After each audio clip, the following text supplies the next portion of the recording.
বন্ধুত্ব থেকে প্রেম, তারপরই পাহাড়ে গিয়ে চুপিসারে বিয়ে করেছিলেন অভিনেতা প্রান্তিক ব্যানার্জি এবং অভিনেত্রী অঙ্কিতা চক্রবর্তী।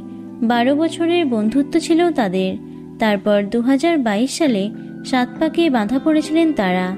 তবে সেই বিয়ে এবার ভাঙনের মুখে। কার জন্য ভাঙছে প্রান্তিক অঙ্কিতার সুখের সংসার, সবটা জানালেন অভিনেতা নিজেই। TV9 বাংলার তরফে যোগাযোগ করা হয়েছিল প্রান্তিকের সঙ্গে।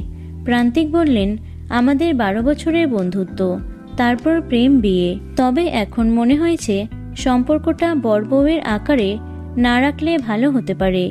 সেটা নিয়ে ভাবনা চিন্তা চলছে। তাই বর-বউয়ের সম্পর্কে নাও থাকতে পারি আমরা।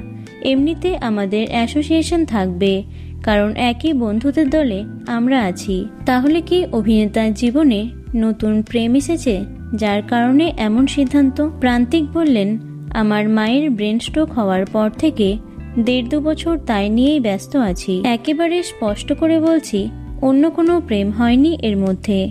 অঙ্কিতার সঙ্গে শহর আলাদা হওয়াটা একটা সমস্যার কারণ হতে পারে। আমাদের দুজনের মধ্যে একটা সময়ের পর মনে হয়েছে বন্ধুত্ব রাখলে সেটা ভালো হবে। অঙ্কিতা এবং প্রান্তিক দুজনেই বাংলা টেলিভিশনে জনপ্রিয় মুখ। বাংলা ছাড়াও হিন্দি ধারাবাহিকে অভিনয় করছেন অঙ্কিতা।